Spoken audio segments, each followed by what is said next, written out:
You know, I never expected that selling my yacht, a boat I poured 20 years of blood and salt water into, would land me smack in the middle of an actual federal racketeering investigation. Sounds like a bad movie plot, but man, it was just my Tuesday in Lake Crest Harbor, a place where everyone smiles at your barbecue, but secretly keeps a detailed ledger of your lawn height. The queen bee of that ledger was Veronica Sterling, our HOA president, or as the entire subdivision called her, Ronnie the Dictator. She treated our quiet little community like her personal fiefdom, micromanaging everything from your mailbox color to the type of mulch you were allowed to use. So, when I finally decided to sell the Siren, my $2.5 million baby, the crowning jewel of my single life, I should have known Ronnie would lose her mind. I had a broker, an actual professional, handling the transfer right there on my dock, and within 45 minutes I hear this screeching from the end of the pier.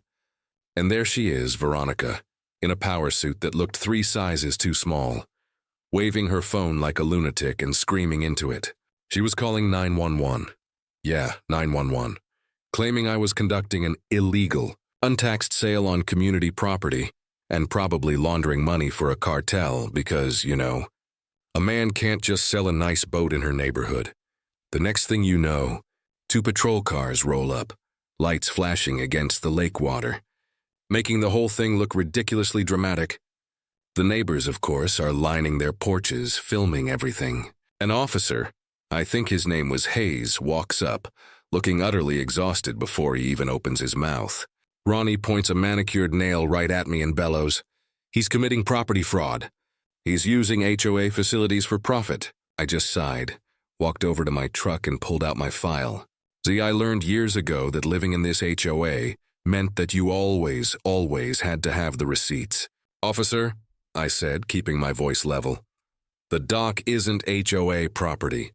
It's on parcel 44D private land, built in '96 before the HOA even existed. Here's the deed, the original survey, and the permit." Hayes just flipped through the stack of documents and the color slowly drained out of Ronnie's face. He looked at her and then back at me. "Mr. Miller, you're fine.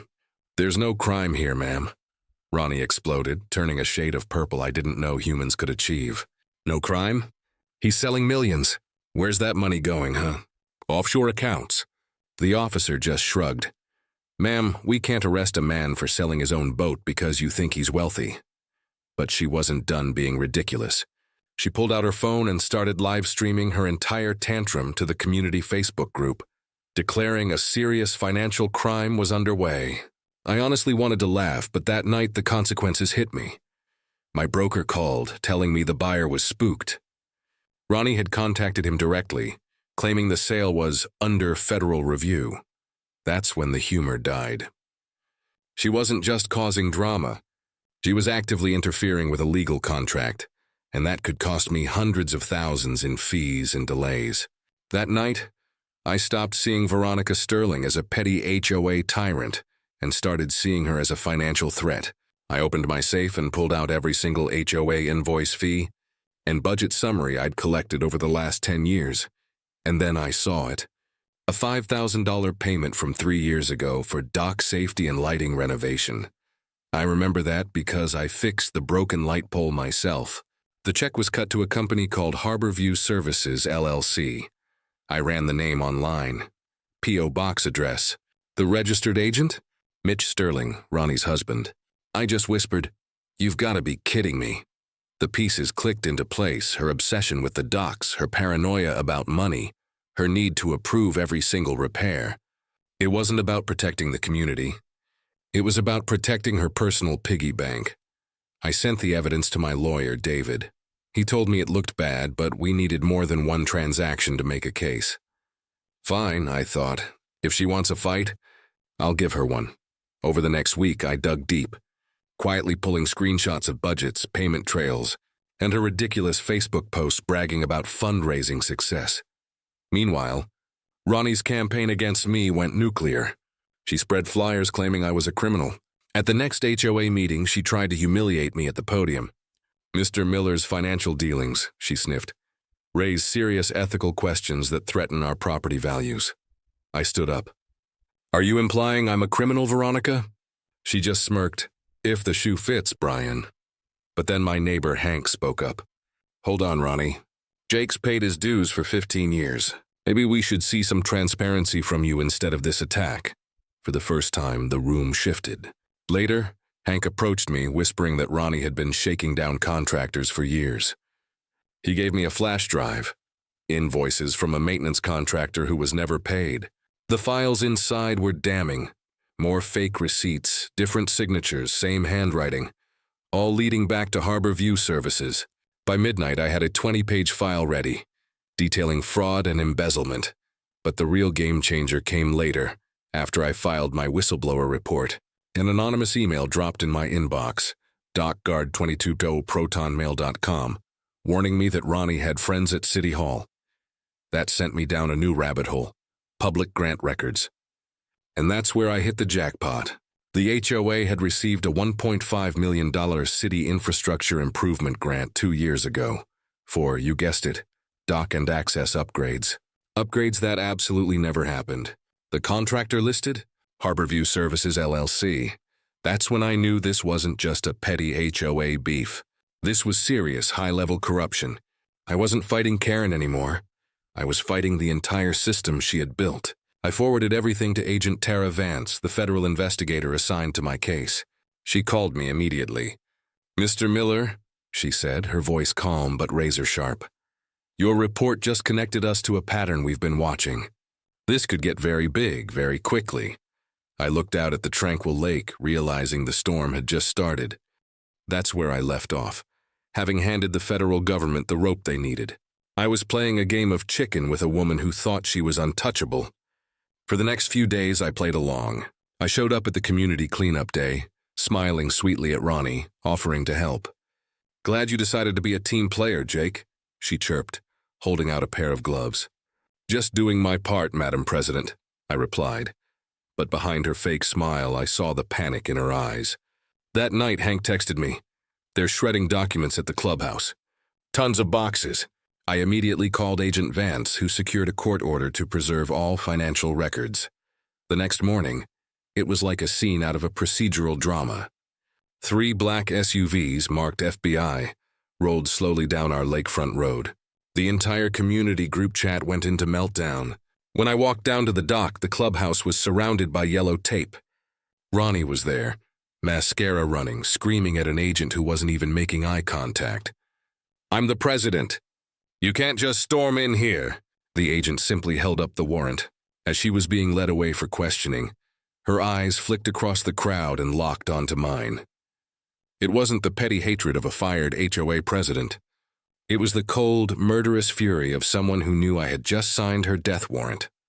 I simply raised my coffee cup and gave her a calm nod. The FBI and IRS spent hours combing through the office. Agent Vance later confirmed the scale. "The evidence you provided was key. We found offshore transfers tied to Mitch Sterling's company. This HOA was laundering money for a network of fake contractors, totaling over $4.3 million across the state." I just let out a slow exhale. I wasn't just clearing my name. I'd cracked an organized crime ring. The most cinematic moment? Mitch Sterling, Ronnie's husband, tried to make a run for it. He jumped into his white sedan, slammed it into reverse, and screeched toward the exit.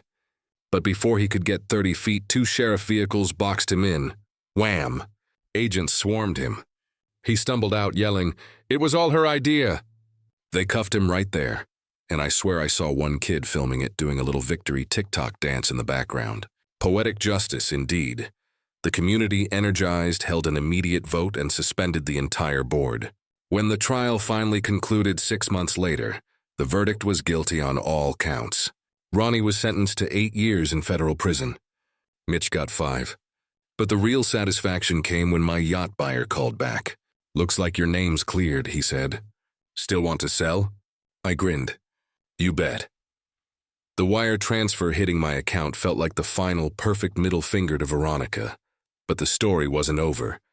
That same week, another anonymous note arrived. No threat, just a single sentence. "Look deeper into the grant files. The list has more names."